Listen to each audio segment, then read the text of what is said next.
sa book of Luke, yung chapter, pangaling verses na po. Verses 50 to 53. Yan po ang sinasabi.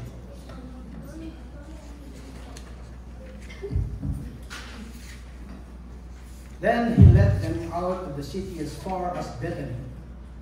But he raised his hands and blessed them. As he was blessing them, he departed from them and was taken up into heaven. They worshipped him and went back into Jerusalem, filled with great joy, and spent all their times in the temple, giving thanks to God. Lord, we maraming salamat sa God for this time. Praise you, thank you, God, and to worship in the Spirit.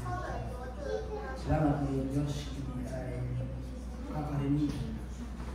Ano yung salita ng Espiritu ng Espiritu. Tapos, may buhay ng salita ng Panginoon. Lord, sa ayaw magtatapos ng aklat ni Lucas, Lord, we pray na yung ayaw na tulog, na fast, na sa iyo ay tuloy problema sa iyo, isipan sa iyo, puso. At habang inaalam tayo, ay makita namin yung nais mo ang aming gawin kaya ng mga apostol. Tapos, ang Espiritu, ganatin, Panginoon, ang nais mo sa magkakataon sa Lord, sa mga buhay,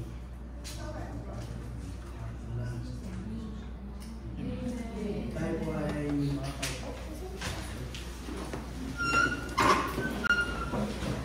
Pero bago po natin pakinggan ang mensahe ng Panginoon, ayan, nasa huling mga talata na po tayo ng Luke. At sabi ko nga kanina, ay halos 3 taon nating pinag-aralan yung aklat ng Lucas. Hindi naman continuous na every Friday noon at every Sunday. Meron mga time na ibang pasahe yung ating napag-aralan. At nag-usahan po ito noong around September noong 2021. So ngayon, it's August 24, at least 10 years. Hindi ko lang alam kung ano din na-retain. So, yung Lucas po, yung Luke Gospel ay nagsimula po dun sa istorya ng ating Panginoong sa Kristo, yung kanyang pagdating dito sa sanglibutan at nagtapos with his departure from Eden.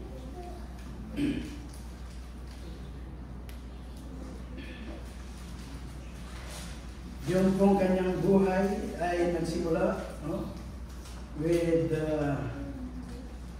condescension o yung pagpapakababa at nagtapos with ascension.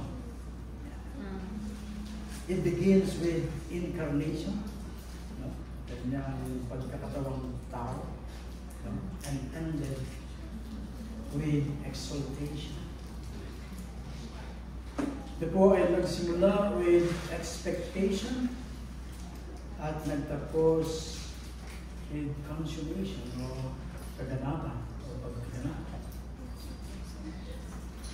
Nagsimula po ito with the Son of God being born of a virgin and descending to earth.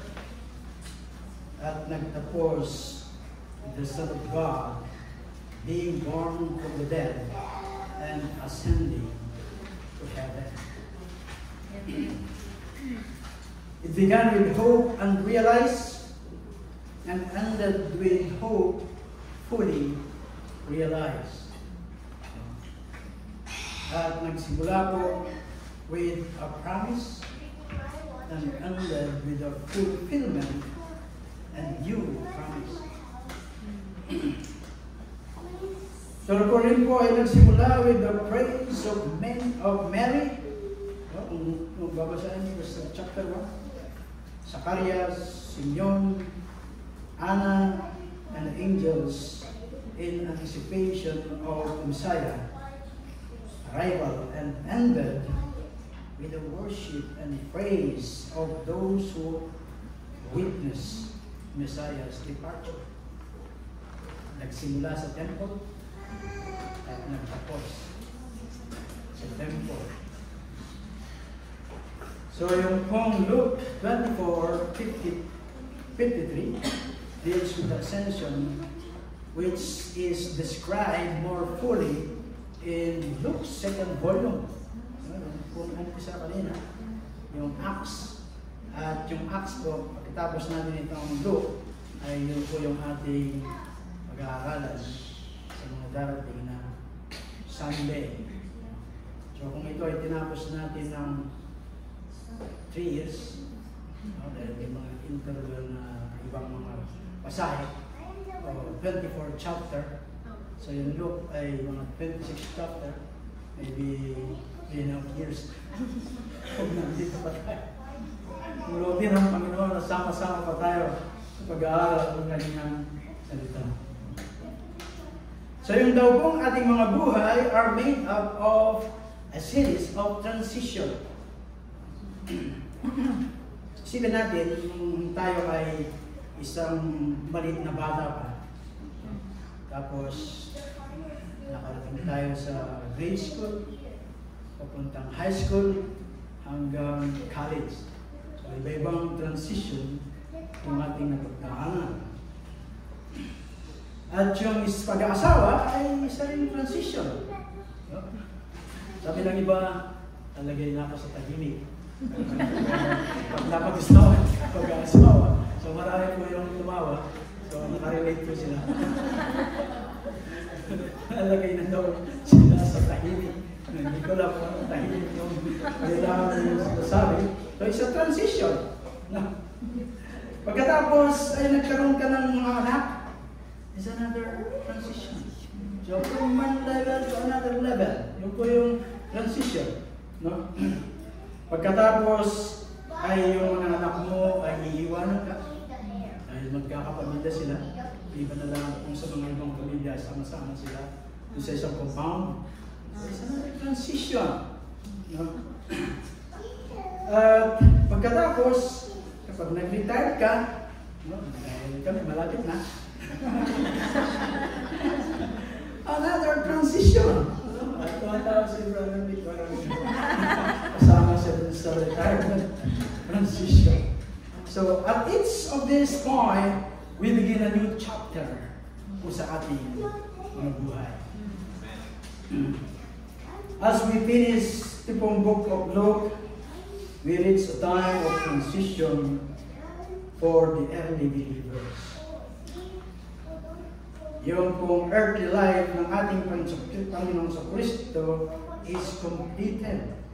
At yung battle, dahil dinadala ng mga runners, is now passed to the disciple to testify to the truth and to build the church.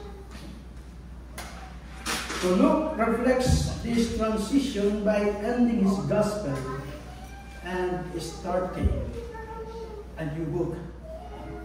So, tapos niya yung Luke at nagsimula siya ng another book. Ayun po yung Book of Acts. Ito po, yung Book of Acts.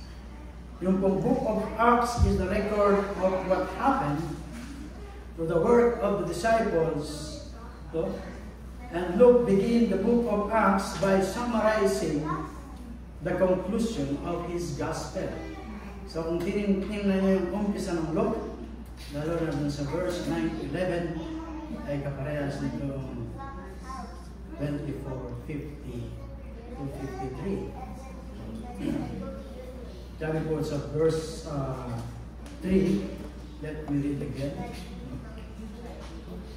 After his suffering, he showed himself to this man and gave many convincing proofs that he was alive. He appeared to them over a period of 40 days and spoke about the kingdom of God. Hindi ko pala nakuha yung 40 days pag may mga mamatay. Makaalala sila. Yung 9 days, hindi ko lang. Saan yung laki ng batil? Yung 3 days dun sa resurrection. Tapos may 9 days pa, binasok yun. Ay, hindi pakita sa Bible. Pero yung 40 days, ay kinuha pa na ito. Yung before nag-ascend yung ating Panginoon Kristo is 40 days. So, yung mga namamatay, sabi niya may pa 40 days pa bago nag-ascend. And one occasion, while he was staying with them, he ordered them not to depart from Jerusalem, but wait for the promise of the Father, which he said, you heard from. For John baptized with water, but you will be baptized with the Holy Spirit not many days from now. So when they had come together, they asked him, Lord, will you at this time restore the kingdom of Israel?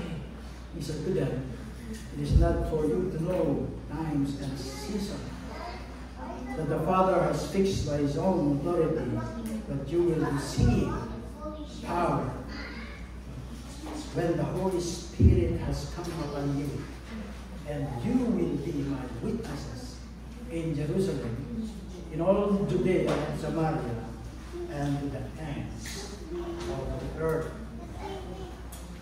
So sinasabi po ni Luke sa atin na yung ating Panginoong Kristo ay kasama ng mga disipulo of over a period of 40 days.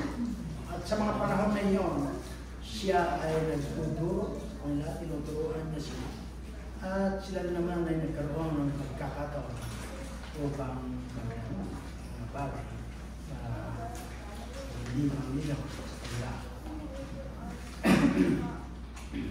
So Jesus told them that his departure would open the door for the Holy Spirit to take up residence in them.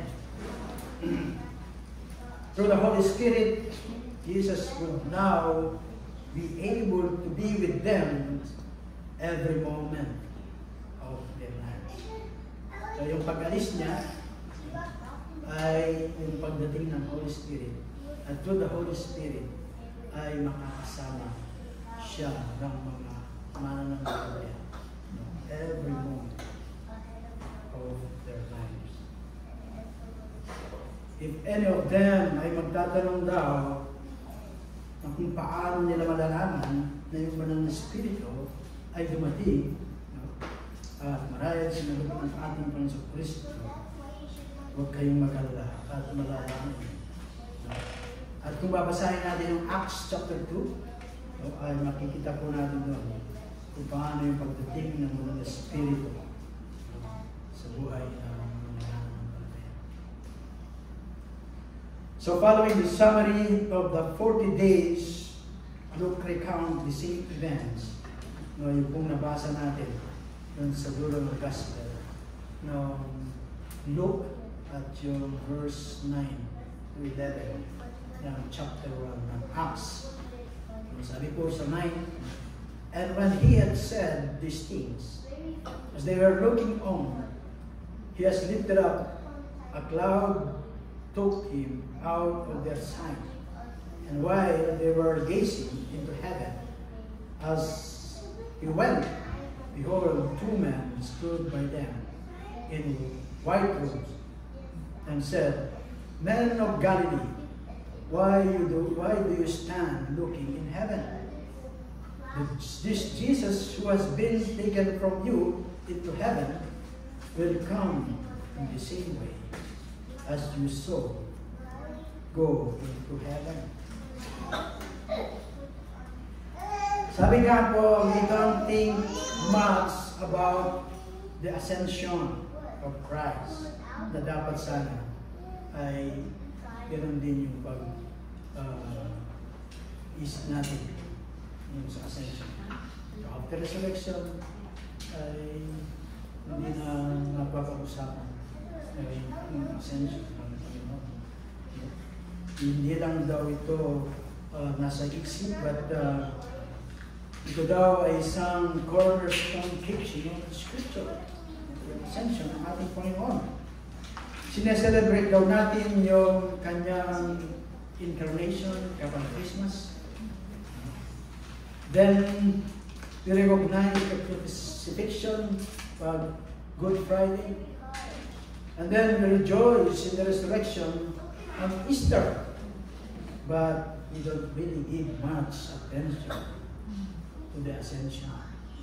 Napansin niyo po ba yan? So the Bible record two other ascension. Sino kaya yun? Si Elijah, no? The two dead and went straight to heaven. No? So Genesis 5:24, 2 Kings 2:11. Enoch and Elijah. So when Jesus ascended to heaven, it was unique. Unique po yung pag-akyat ng ating Panginoon. Una, no, He actually died. Matay po siya. At pagkatapos, He came back to life. And third was taken up into heaven.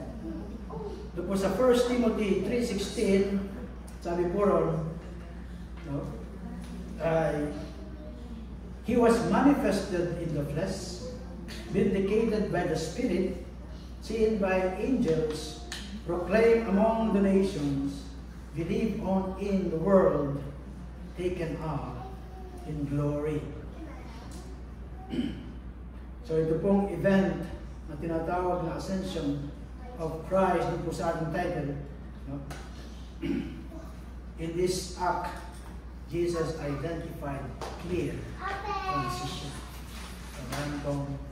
Transition.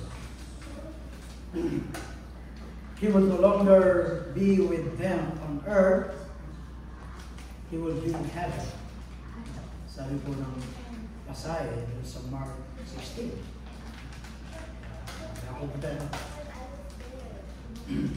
Sabi po sa Luke 24:50-53, then he led them as far as Bethany and lifted up his hands and blessed them. While he blessed them, he departed from them and was carried up into heaven, and they worshipped him and returned to Jerusalem with great joy and were continually in the temple, blessing or praising God. Una po, ito po mga alagaan, they follow Jesus faithfully. They follow faithfully. Jesus had led them out to the area of Bethany. At kapag narinig po natin ito, ano po yung sumasagi sa ating isipan? It is like a picture of a good shepherd, no, leading his sheep. Hindi po siya nasa likuran, no? At kanyang pino-force yung kanyang mga sheep direct dun sa nais niya kung saan sila pupunta. Ito,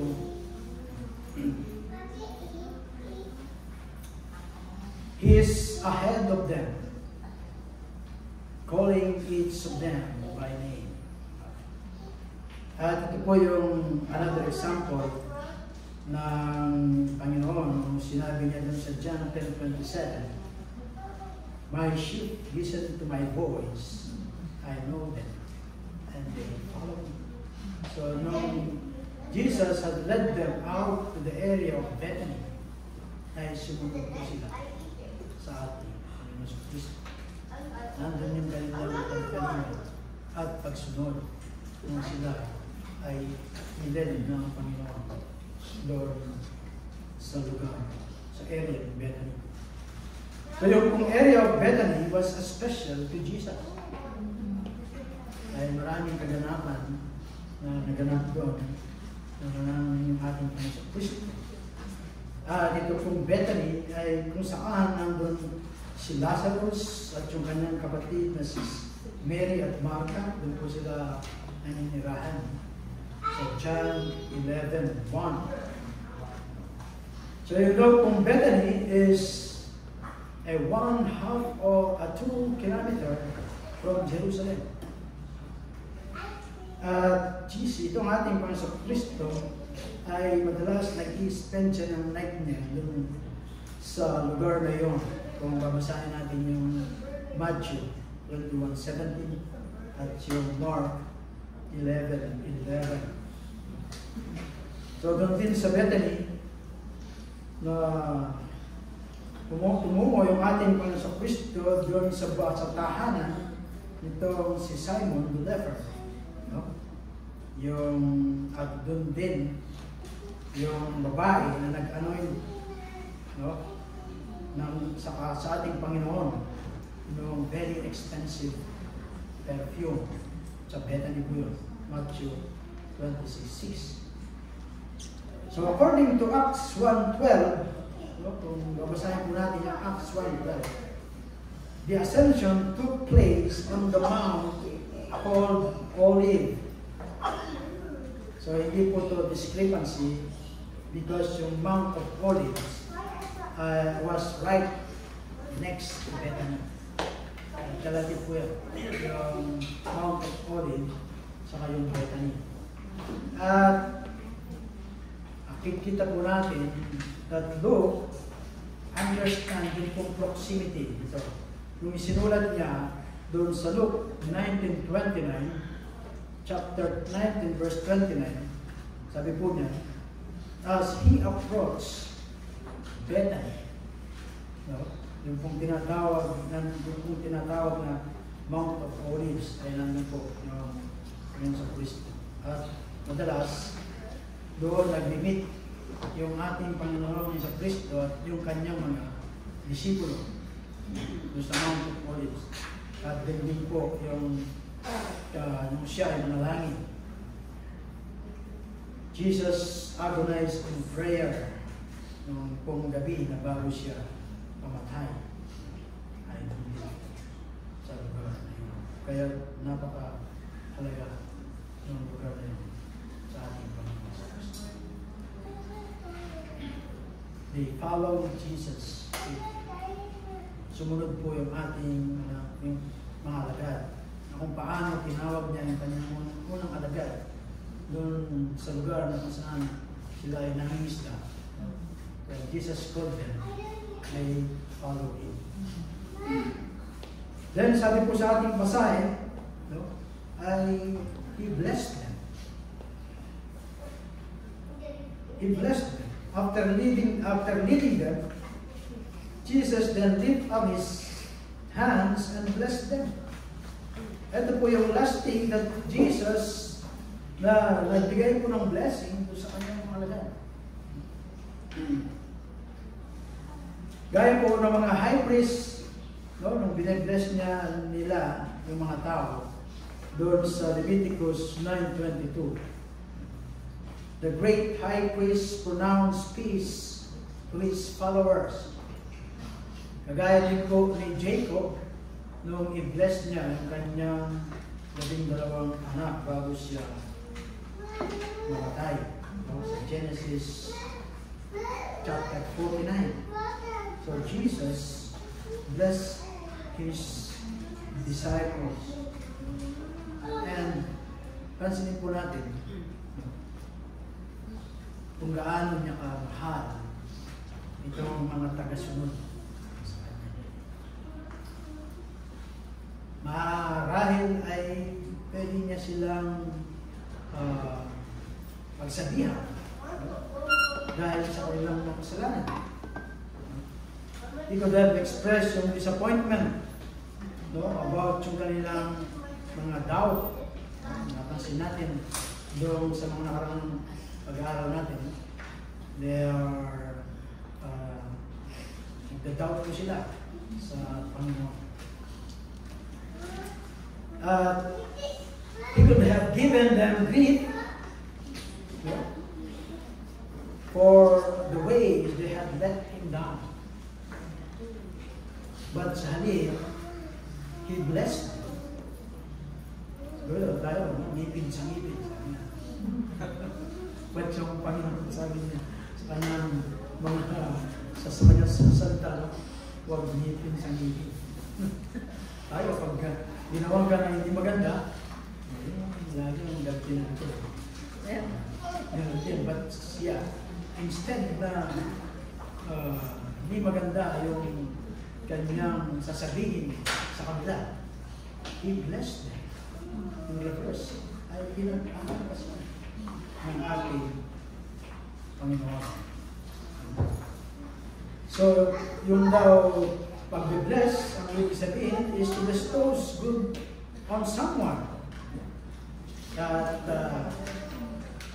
hindi lang po yun, ay sometimes it's used to convey yung pagpapasalamat.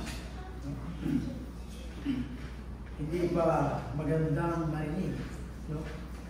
Yung mga ganito na sinabi sa ating Panginoon sa kanyang mga disipulo na sila ay pinagpala ng Panginoon. Mga minamahal kong mga kapatid, no? Yung ating Panginoon ay patuloy na nagpapala o binebless niya yung kanyang pagkasunod. He is giving us grace and goodness. While Jesus is blessing them, He's taken up into heaven. So habang binebless niya sila, siya ay dating sa langit. So Jesus not only blessed them when He was physically present, maging dun sa pag-akyat nito sa langit, ay patuloy niya sila bine-bless, pinagpapala. At gayon din, patuloy na bine-bless ng Panginoon yung kanyang mga tagasunod, yung mga mananampalataya sa kapanahon natin. He continued blessing us. Minsan hindi lang natin makita yung pagpapala ng Panginoon dahil tinitingnan natin doon sa ating perspective, doon sa ating paningin, hindi doon sa perspective ng Panginoon. Kaya may blessing na pala na hindi mo na alaman, nalampasan. Kasi iba yung pananaw natin doon sa pagpapala ng Panginoon. Kala natin lahat ay pagpapala. Hindi natin nakikita yung pagpapala. At nakita po natin yung reaction ng mga alagad doon sa ascension ng ating Panginoon sa Kristo. Pansinin po natin yung verse 52. They worshiped after He was taken up into heaven.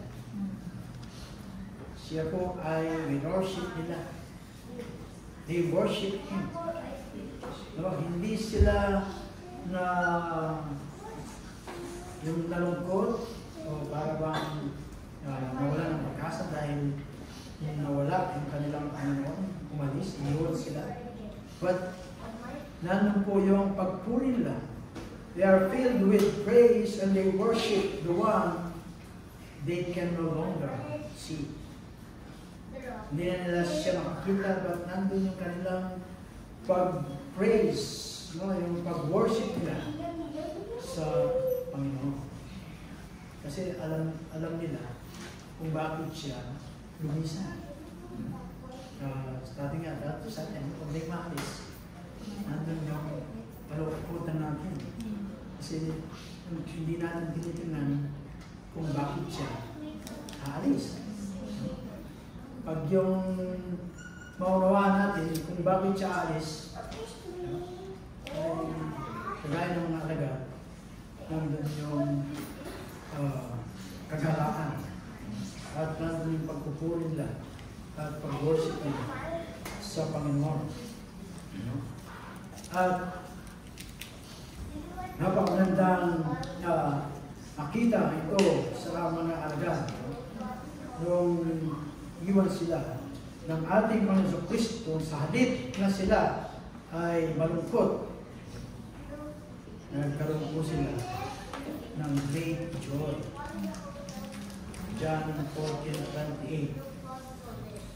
And dito po, nung first reference in Luke to the disciples worshiping Jesus. Kauna-unahan po na si Lucas ay isinulat niya po rin na yung mga disipulo ay winorship po yung ating Panginoon Kristo. At pagkatapos po ng ganun yung kanilang reaction, ay bumalik po sila ng may kagalakan. Bagamat yung ating Panginoon Kristo ay lumisan na sa piling nila, sila po ay puno ng kagalakan. Bakit kaya? Bakit sila ay puno ng kagalakan? Marahil ay naalala nila yung sinabi ng ating Panginoon sa Kristo, yung kanyang pangako, doon sa John 16, verse 7. But I tell you the truth, sabi po ng ating Panginoon, it is for your good that I am going away. Unless I go away, the Counselor or the Comforter will not come to you. But if I go, I will send him you. Si Peter, ganito po yung kanyang sinulat dun sa 1 Peter 1:8. Though you have not seen him, you love him. And even though you do not see him now, you believe in him and are filled with an inexpressible and glorious joy. Ganun na lamang yung kanilang kadalakan kung sila ay lisan ng ating Panginoon sa Kristo. So si Luke po ay simulan niya yung kanyang book with great joy at the announcement of Jesus' birth, at nagtapos po with the disciples filled with great joy matapos na makita nila yung pag-ascend ng ating Panginoon Kristo into heaven. Nagsimula with a great joy ang kanyang kapanganakan at nagtapos doon sa great joy at nakita nila siya umakyat sa langit. Joy is the theme throughout Luke. Pero daw po yung pinaka-in-emphasize yung joy na mas matindi ay doon sa Luke chapter 15. Kung maalala natin yung pinag-aralan natin sa Luke 15, dahil ay balikan na lang dahil wala tayong naalala.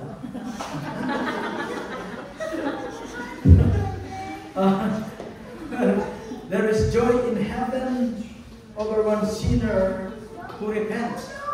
No? Luke 15:7 at 15:10. And where the father of the prodigal son, no, yung sa prodigal son, sabi po doon, but we had to celebrate and rejoice, for his brothers of yours has dead and has begun to live. He was lost and has been found. Luke 15:32. So as believers of Christ, we should be filled with great joy as we think often on the fact that Jesus Christ has forgiven our sin. Pag inisip po natin na ang ating Panginoon Kristo ay tinawag-tawag tayo sa ating mga kasalanan, ay nandun po yung mapuno tayo ng kagalakan. Our joy is multiplied every time na marinig po natin na yung mga sinners, they are coming to repentance. Nagdadala po ba tayo ng gano'n? O iba yung ating faith kapag yung sinner ay they are coming to repentance. So yung pong last week na ating pag-aaral, kung nakita po natin doon yung ating mission is to proclaim among the nation the good news. Verse 47 chapter 24. Last week lang po yun. That if people will repent of their sins, they will experience God's complete forgiveness. Kung sila ay magsisisi sa kanilang mga kasalanan. Our joy in knowing the Lord Jesus is the basis of our witness for Him. Kapag wala kang kagalakan na nagmumula sa ating Panginoon, ay hindi ka makapag-witness sa yung naranasan mo sa ating Panginoon. He gives us joy, and that joy will draw others to the Savior through us. Through us, gagamitin tayo ng Panginoon para yung iba na wala pang tamang relasyon sa Kanya ay manala sa ating Panginoon. Sila rin ay makareceive ng kagalakan na na-receive natin as they come in repentance and accept the Lord Jesus Christ as their Lord and Savior. And the forgiveness of sin ay matatanggap po nila. At through us, ay magkakaroon sila ng tamang relasyon. And then, nandun po yung kanilang patuloy na pagpupuri sa Panginoon. Doon sa verse 53. Bilis, tapos na tayo. Verse lang. 52. Verse lang. Tapos na tayo. Nasa 53. Nasa verse 53 na tayo. Nandun po yung kanilang pagpupuri. Sabi na, nasa templo sila. Patuloy sila nagpupuri sa Panginoon. Verse 53 shows us that they magnify His mercy in retractable praise as they stay in the temple. Habang sila ay naghihintay sa templo na dumating yung Holy Spirit, tuloy lang pagpupuri sa Panginoon. Sabi ko nga kanina, binuksan ni Luke yung kanyang gospel na yung scenario natin sa temple doon sa verse 8 ng chapter 1 ng Luke. And he closed his gospel the same way.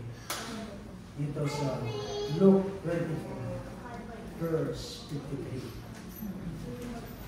So, ngayon po, ay titingnan natin yung mga application, yung ascension ng ating Panginoon. The ascension of Jesus was an ending. An ending. So this event is called the Ascension of Jesus or Ascension of Christ. So dito po sa act na ito ay malinaw, in-identify yung transition. Sabi ko nga kanina, so Jesus will no longer be with them on earth. It's the ending. Na yung ating Panginoon Kristo ay hindi na nila makakasama sa sanglibutan. And the Ascension of Jesus Christ was a beginning also. Kung ito ay the ending, ay meron din naman beginning. Sinasabi sa atin ng Biblia, yung ascension ng ating Panginoon Kristo begins a new ministry for our Lord. Jesus is now involved sa mga maraming bagay. At tignan natin po yung mga bagay. First, sinasabi po doon sa John 14, 1-3. Dahil ay never verse to at kung isipin natin yung great word na sinabi ng ating Panginoon, sabi nito, Do not let your heart be troubled. Trust in God, trust also in me. In my Father's house are many rooms or many mansions. If it were not so, I would have told you, I am going there and prepare a place for you. And if I go and prepare a place for you, I will come back and take you to be with me, that you also may be where I am. Amen. That's the beginning.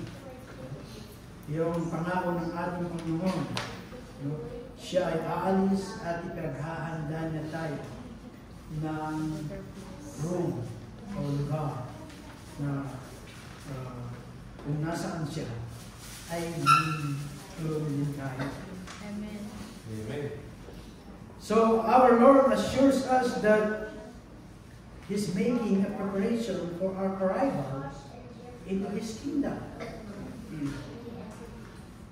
At kung isipin po natin to, it's a comforting words sa atin.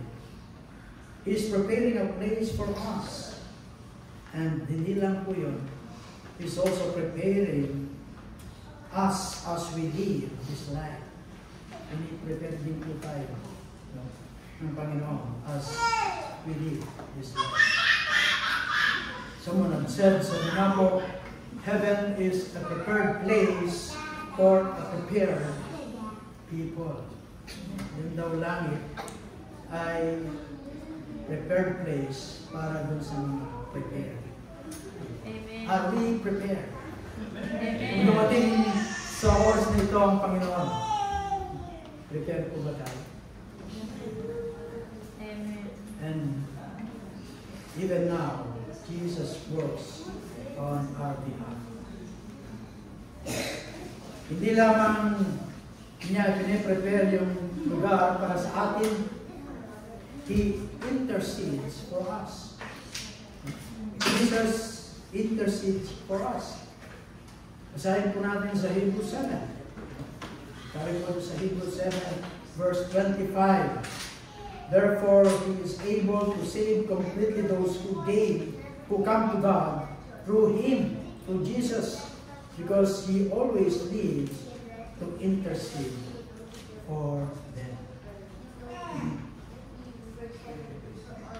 Umaasam po tayo sa panalangin ng ating mga kaibigan sapagkat alam natin that prayers make a difference. It taps into the power of God. No? Yung lang problema ay hindi tayo consistent sa ating mga pananalangin. Sometimes nananalangin ka, sometimes hindi.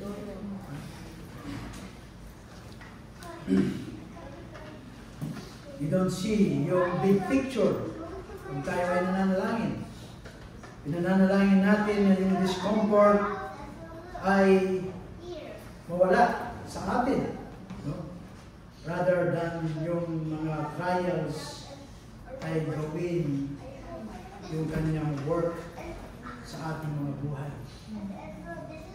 Meron ang isang nananalangin naglalakbay sa isang river at pagdating dun sa kalagitnaan ng river ay merong iceberg. Yung iceberg nasa river. Nung palapit na siya doon, siya ay nanalangin. No. Ang panalangin niya ay alisin ng Panginoon yung iceberg sa kanyang daraanan. So, hindi tugon ng panalangin niya. At muli nanalangin siya. Nanalangin hanggang sa malapit na siya doon sa iceberg. Isang ganun tayo. Tanggalin yung trials. But sabi ng Panginoon, no, ang mas magandang itanalangin niya, tumaas ng tubig. So makatawid siya doon sa iceberg. Imbes na alisin yung iceberg, ang panalangin niya sana, the water will go out and he will pass to the iceberg. Gawin ng mga trials yung boat niya para sa ating buhay. To ma-exercise yung ating mga pananampalataya. So minsan, ganun tayo mananangin. Imbes na mag-work sa atin, yung mga trials na naranasan sa atin, ay inaalis natin yung mga ito. But God allows yung mga ito because He has a divine purpose. He has a divine purpose sa atin. Gusto niya na-develop yung ating muscles, yung faith natin, at yung pagtitiwala natin sa Kanya.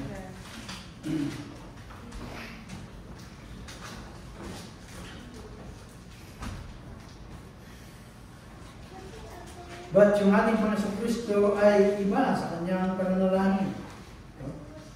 He prayed for us constantly. He's always interceding for us.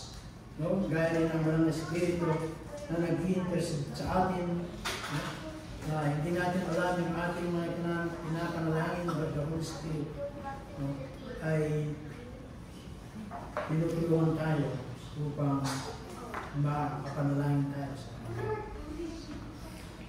He knows what we most need and prays with the wisdom and perspective. Nakita niya yung big picture na hindi natin nakikita. Hindi lamang niya pinaprepare yung tahanan para sa atin, hindi lamang siya nag-i-intercede para sa atin, but He also equipped us for service. Simulat ni Paul sa Ephesians 4, sabi po ron, it was He who gave some to be apostles, some to be prophets, some to be evangelists, and some to be pastors and teachers, to prepare God's people for the work of service, so that the body of Christ may be built up until we all reach unity in the faith and in the knowledge of the Son of God, and become mature, attaining to the whole measure of the fullness of Christ. Amen. Jesus gave us the tool we need to serve Him faithfully. Hindi po ba nakakabismaya na bibigyan ka ng trabaho tapos hindi ka naman bibigyan ng tools?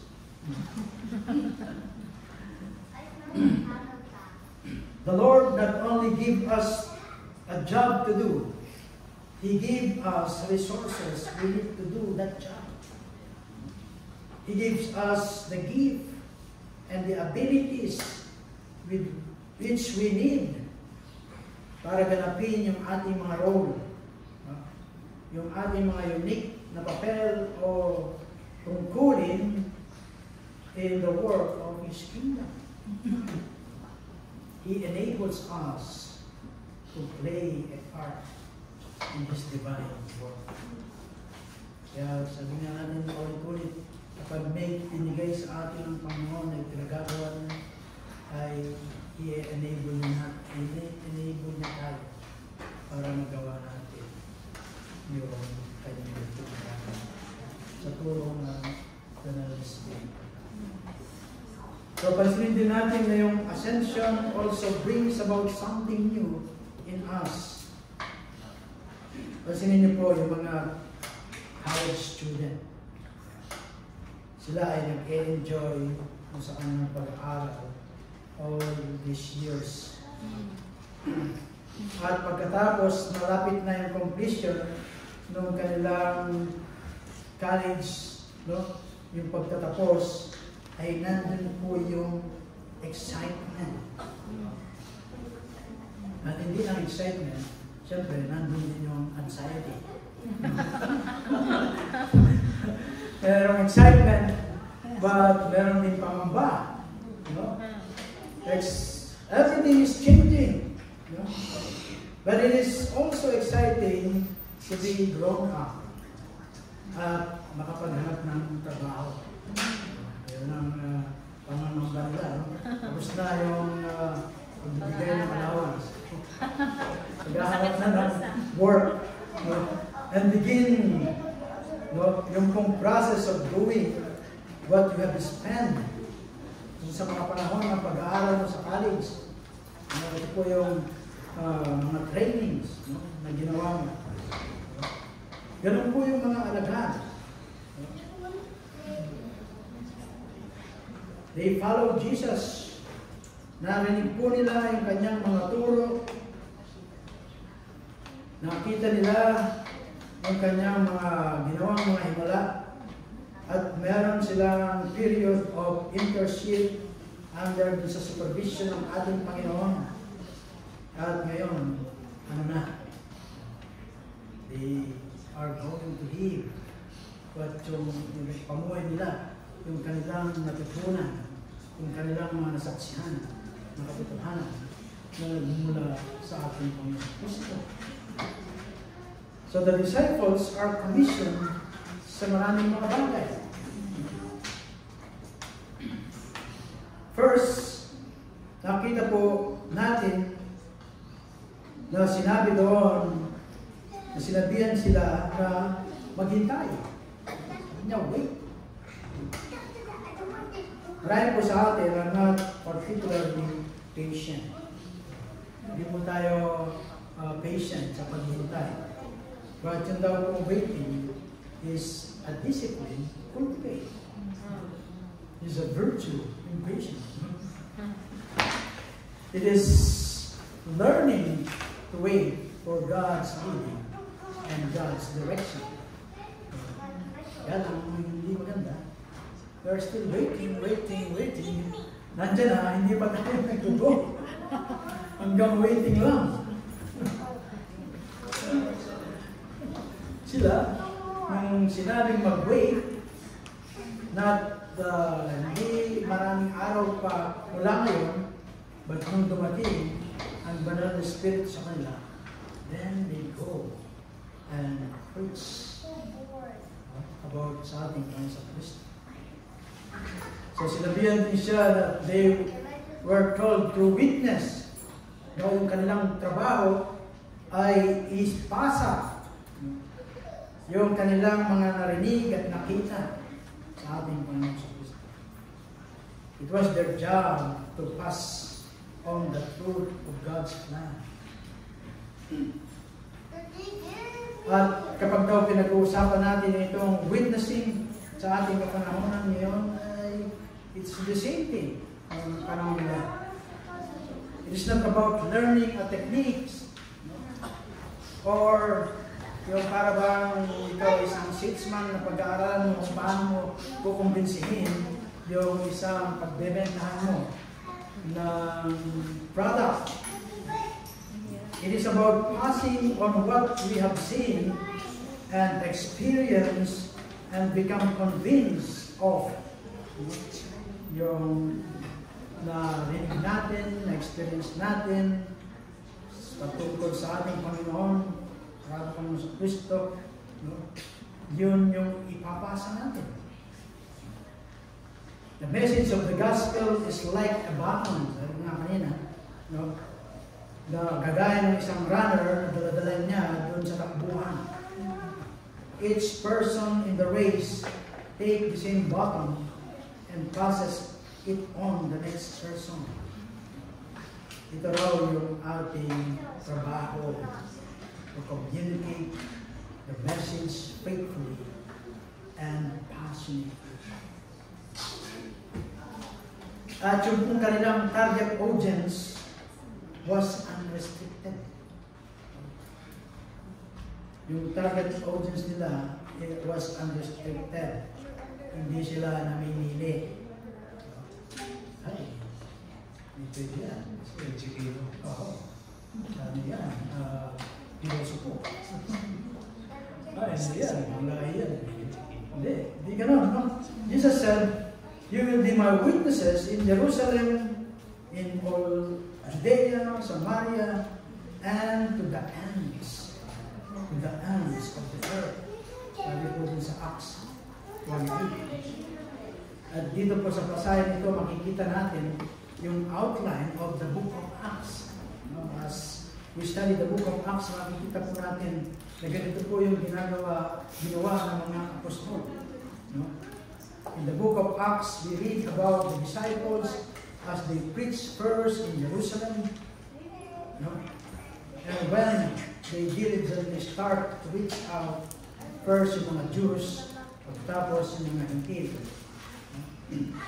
At yung pong kanilang trabaho ay naging parang ripple effect yung nangyari. No? Alam niyo po ba yung ripple effect? Hindi nyo ma-picture. Pumunta ka doon sa tubig, bagsak mo yung bato, nakita mo yung magaling mga bilog-bilog. Yun yung ripple effect. At kapag binahagi mo yung salita ng Panginoon, ay ganun po yung epekto. So the power of the Holy Spirit. Pinaginan mo siya, nabaginan niya yung nabaginan niya, hanggang sa mga ganun po yung ginawa ng mga disipulo. Their work had a ripple-like effect on the rest of the world. These men were faithful to do what the Lord has commanded them.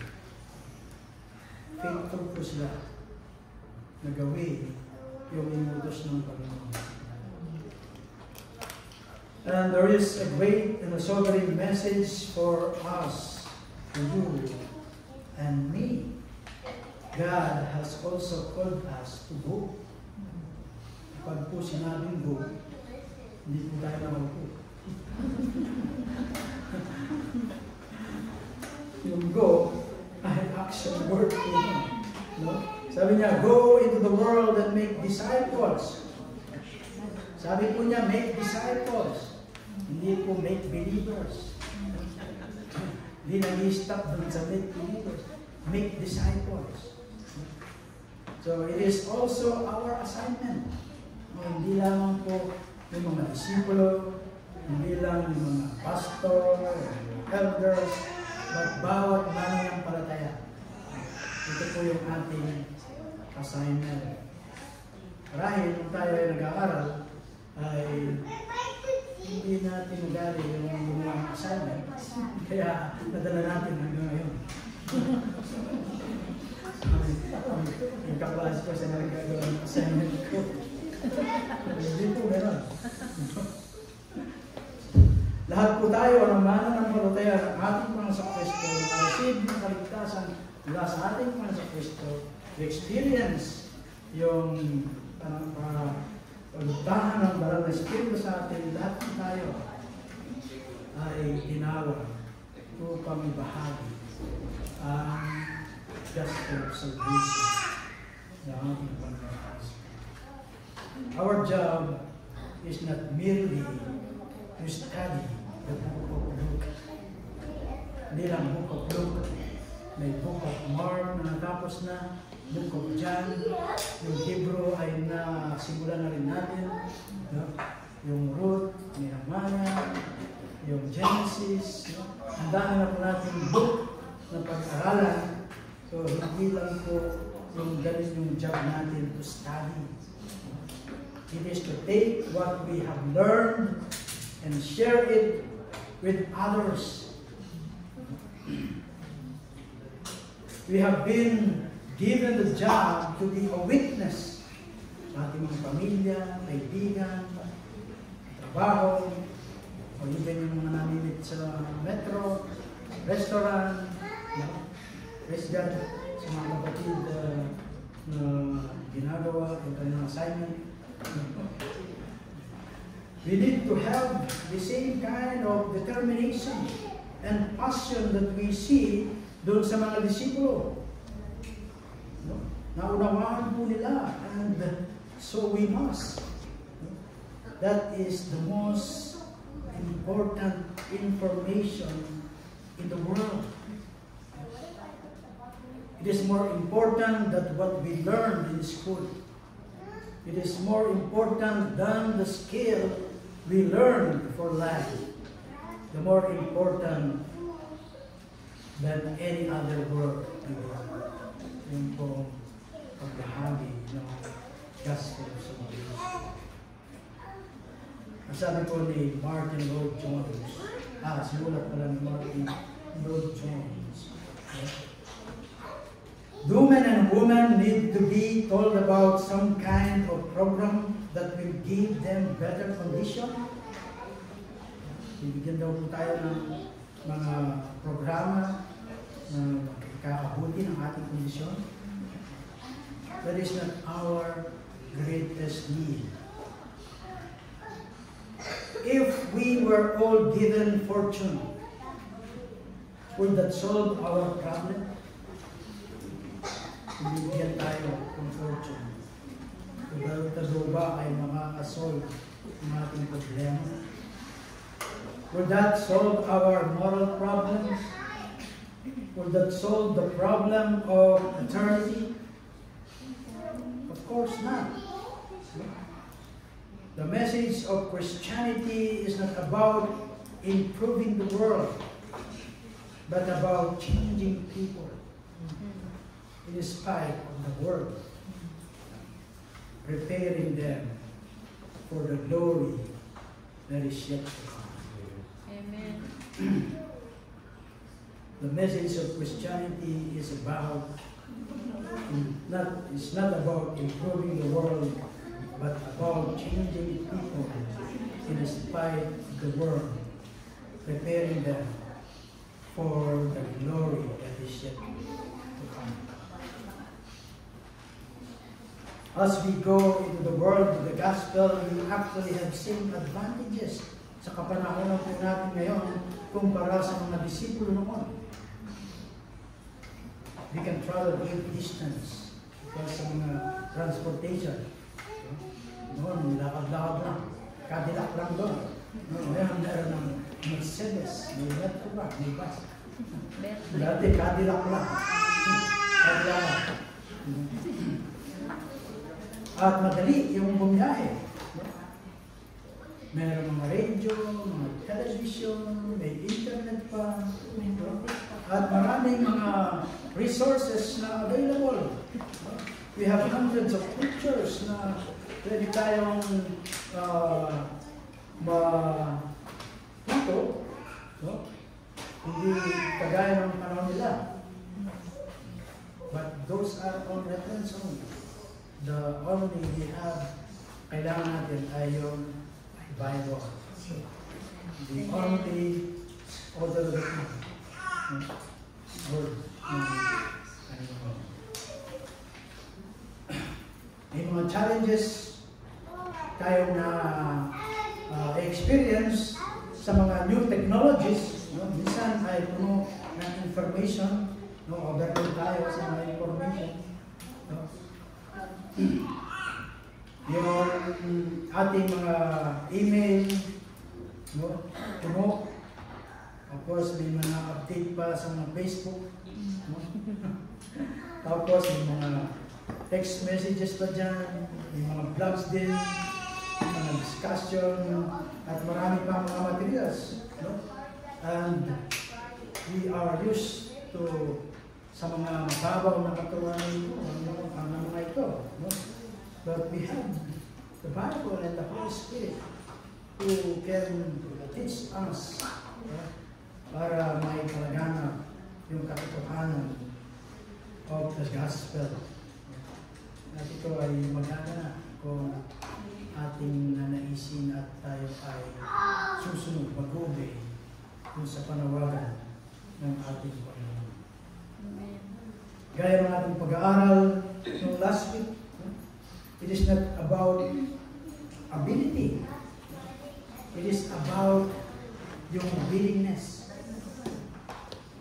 Yung willingness po natin, hindi yung kakayahan natin. Itong mga disipulo, hindi po sila nagtalungkudan lang sa isang tabi. At sinabi nila sa kanilang sarili ang napakalaki ng gawain. Pwede po sila ma-paralyze sa takot dahil sa kakinang gawain. But they choose instead to step out and trust God to open doors and provide for their needs. Nandun po yung kanilang pagtitiwala at pagsunod sa Panginoon. They did what the Lord told them to do and trusted God. Yun po ang result. Yun po yung evangelism. Gawin natin yung kailangan natin gawin and leave yung result sa Panginoon. So, hindi po tayo mag-convert ng tao. Ang Panginoon sa yung magpapagawa. So, titignan po natin sa ating pag-aaral. He opened their eyes. Kung hindi niya binuksan yung kanilang mga paningin, ay hindi siya makilala. Dahil sa atin ay meron na hindi pa nabuksan yung mga paningin. And we pray that the Lord will open their eyes so that they will see Jesus, the only way to the Father.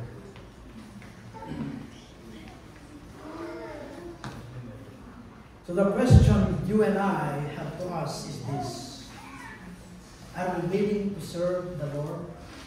Willing ba tayo?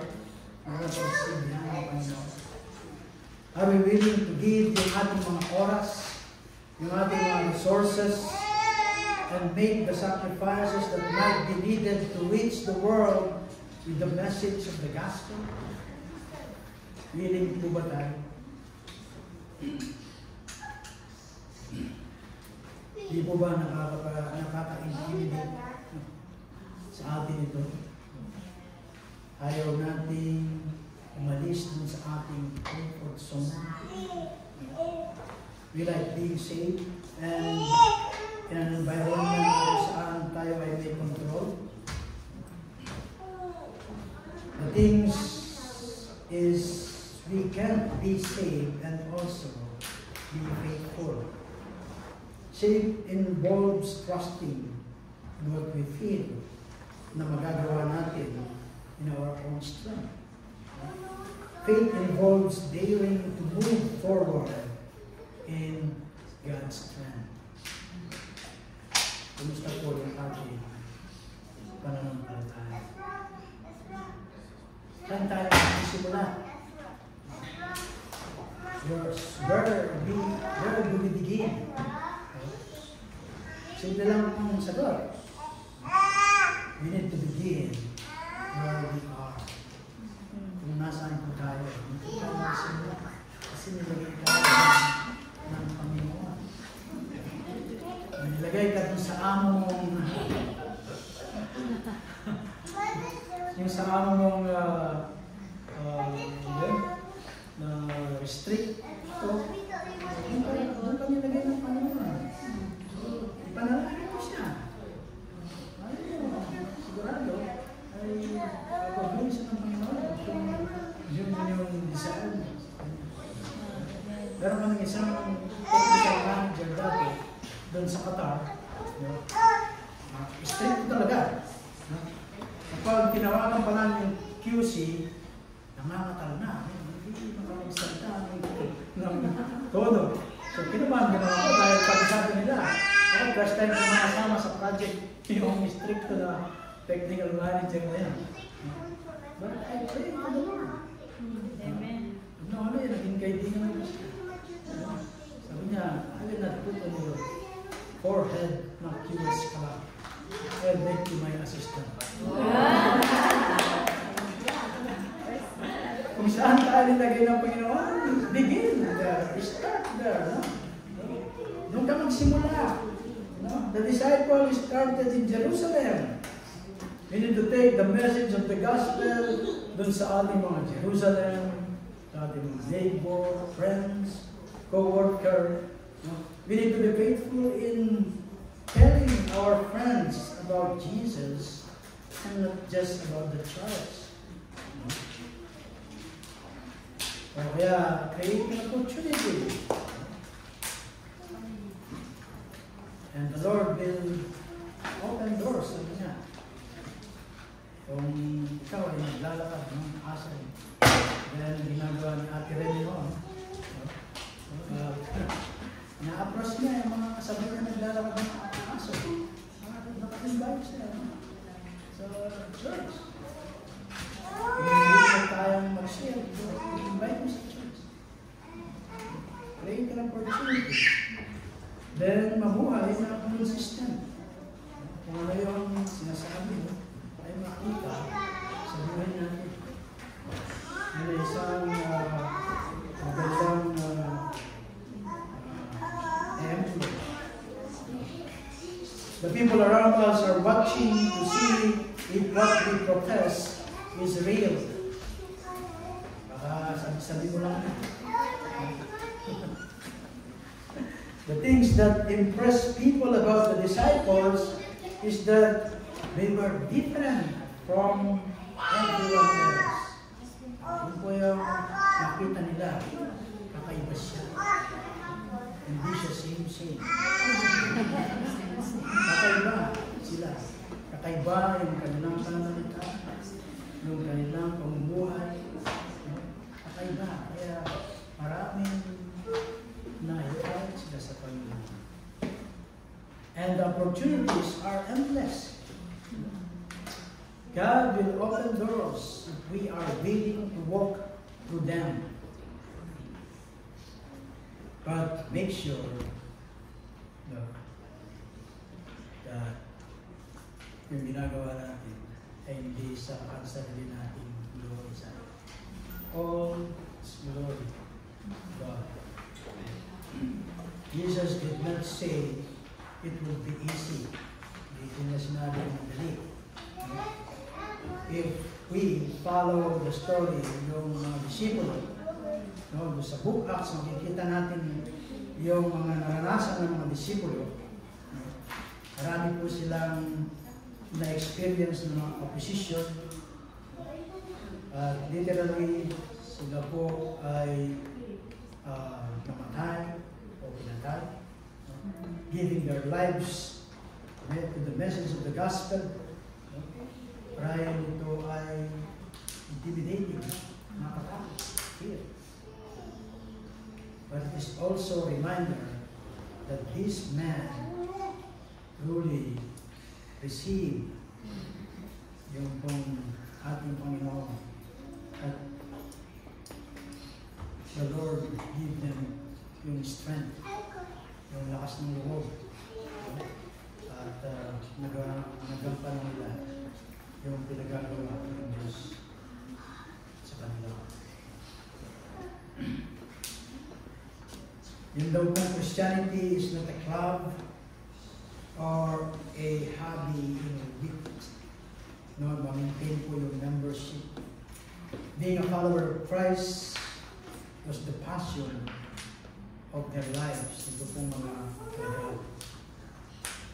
Naniniwala po sila na ang ating Panginoon Kristo is the only way to the relationship with the Father. They believe those who do not receive and follow Christ will spend eternity facing God's fierce judgment.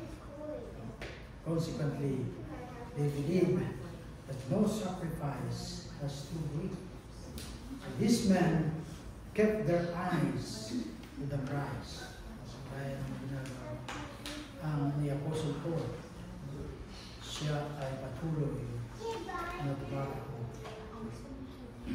upang magpuntahan yung prize na inihanan para sa kanila. They refuse to be stopped by the obstacle of the world. Ganun din daw po ba tayo na may passion na kagaya nito po ang halaga. Doon sa Mark 16 verses 16 to 9, Mark 16, 19 to 20. Kung itong si Luke 24 at si Acts help us to see detail relating to the ascension. Ito po yung sinasabi doon sa Mark 16, 19 to 20. After the Lord Jesus had spoken to them, He was taken up into heaven and he sat at the right hand of God. Then the disciples went out and preached everywhere, and the Lord worked with them and accompanied and confirmed his word by the sign that accompanied it. The disciples went out and preached everywhere. So nasaan po ngayon yung ating Panginoon sa Kristo? Sinasabi po ng Bible that He is seated on the right hand of the Father. To be in the right hand of is a metaphor for power and authority. At ano po yung dapat natin, kailangan natin gawin? Ito po mga alagad, after observing yung pong ascension, they worship.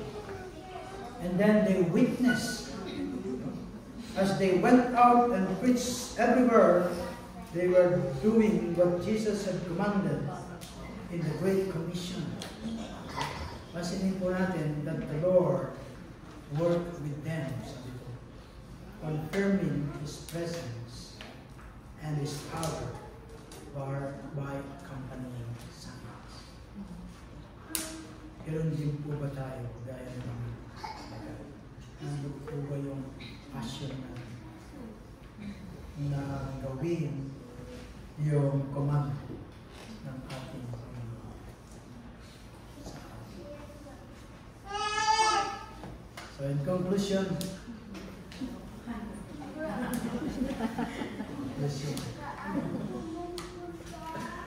so sinimulan po natin yung ating paglakad o pag-aaral doon sa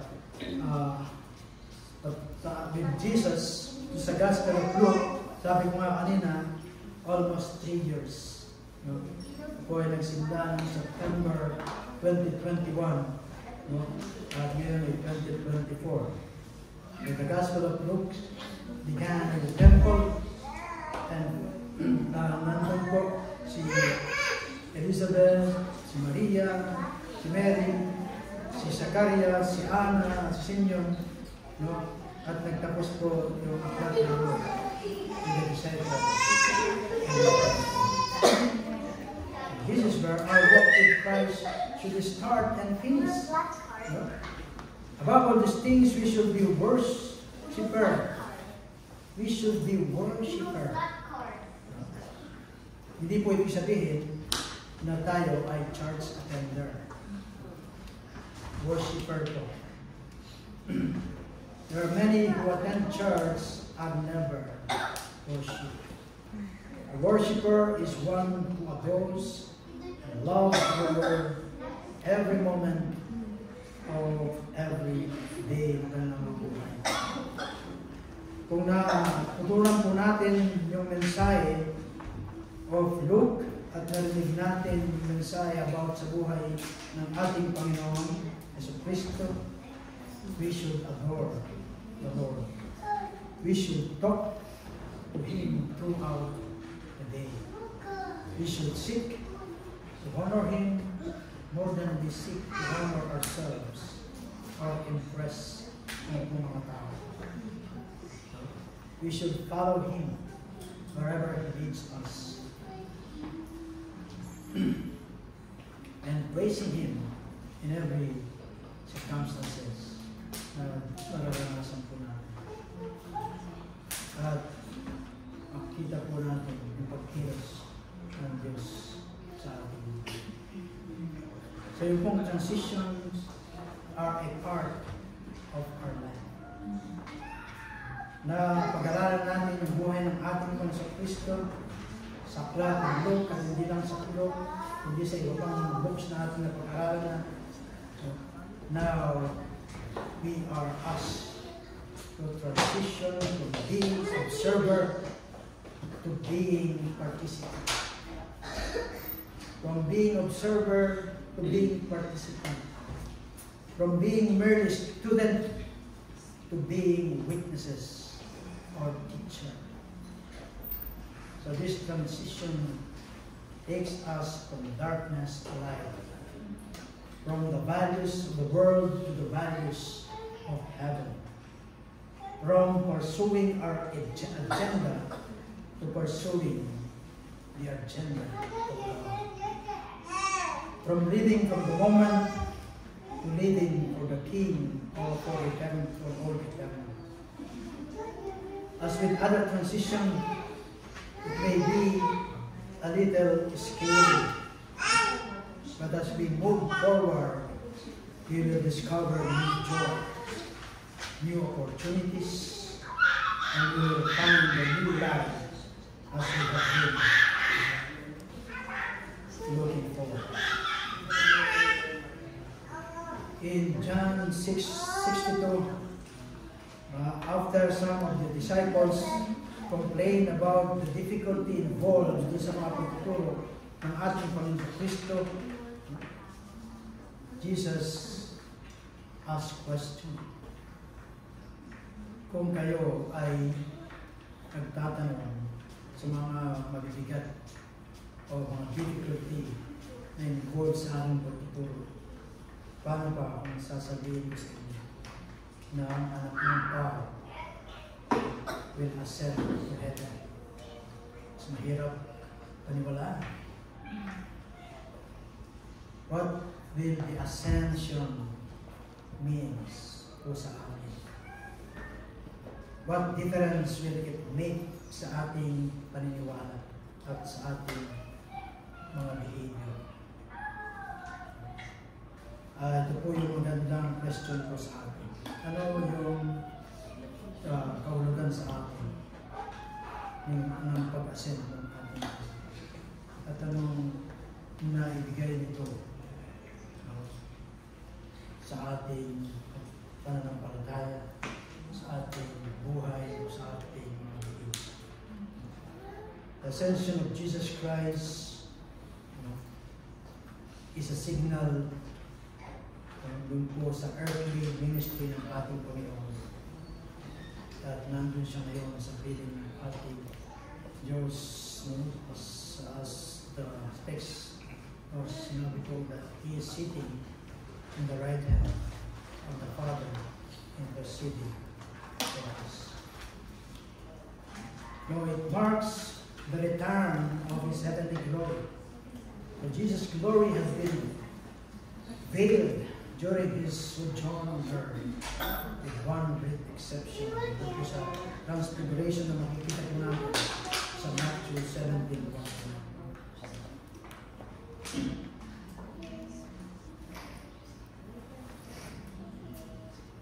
So yung pong ascension ng ating Panginoon, it indicates the beginning of His work as High Priest, a mediator of the new covenant. It sets the pattern of His return. When Jesus comes, to set us up the kingdom, He will return just as He left literally. Paano po siya umascend sa kanyang muling pagbabalik ay ganun din po natin mga witness. Literally, bodily, visibly, in the cloud. Gaya ang sinasabi ng Acts 1:11, ng Daniel 7:13-14, at maraming mga kasay sa Biblia. So, ano na ang ating gagawin sa ating pagtatapos sa aklat ng Lucas? Ito ba ay magbibigay ng hamon sa atin na gaya ng mga disipulo, na ganapin yung command ng Diyos para sa atin? Marahil sabihin natin na hindi natin kaya. O ordinaryong tao lang po. Kaya nang sinasabi ng marami. But tingnan natin yung nalagay ng Panginoon. Same. Sila ordinary people. But they make extraordinary because God uses them. Sa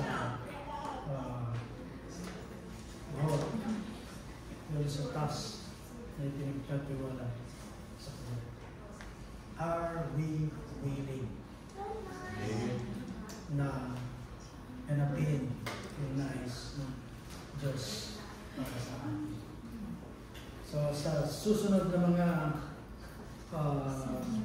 pag-aaral na ganito ay yung Book of Acts ang ating pag-aaralan.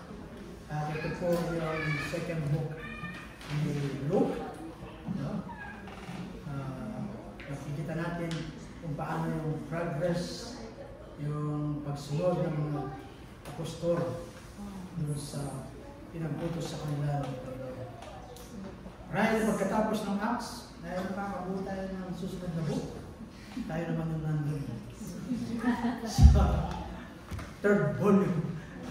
Yung second volume ni Luke ay Acts, so yung third volume ay yung kasunod doon. So, praise God po sa kanyang pagtuturo, pangunan ng Holy Espiritu doon sa aklat ng Acts. We pray na hindi lamang sabi kanina na napag-aralan natin yung because maibuhay at bahagi yung mga katotohanan na ating napag-aralan. So useless po matapos natin yung Genesis to Revelation. Tapos walang nangyari. So tayo po ay tumayo at manalangin.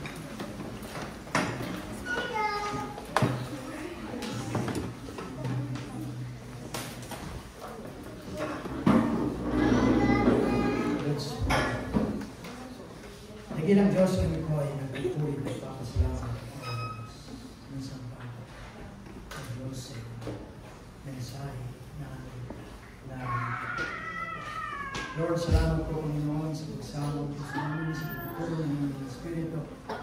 As we study the book of Luke, Panginoon, we pray, Panginoon, yung mga natutunan namin mula doon sa chapter 1 hanggang sa chapter 22 ay hindi mo mawawalan ng kabuluhan.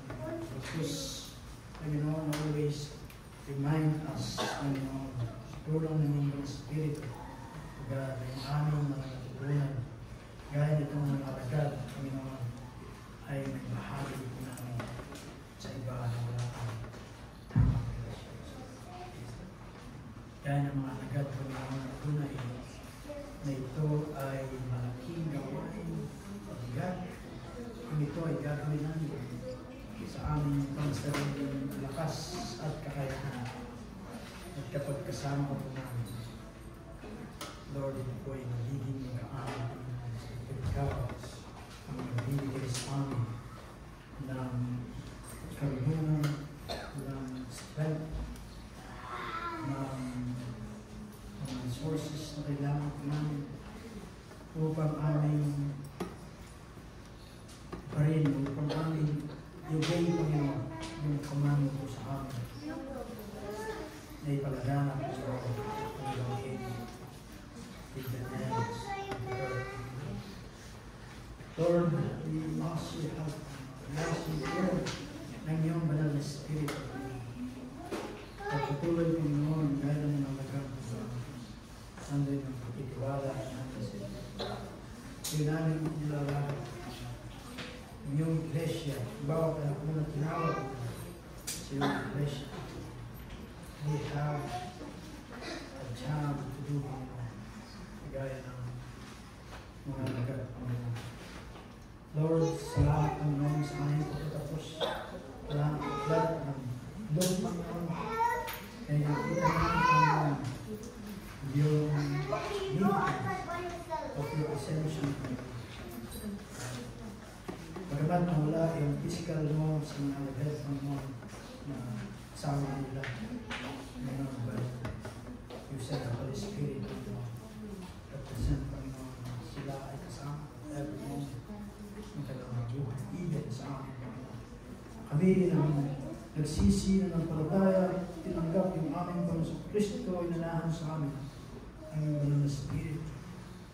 At siya patuloy magpapalakas, magkakungawa na ang muna sa amin God is we obey Lord your command to bring the gospel to those Lord, maraming salamat po and we pray sa mga darating itong pepito mo God as we continue sa aming pag-aaral sa Book of Acts.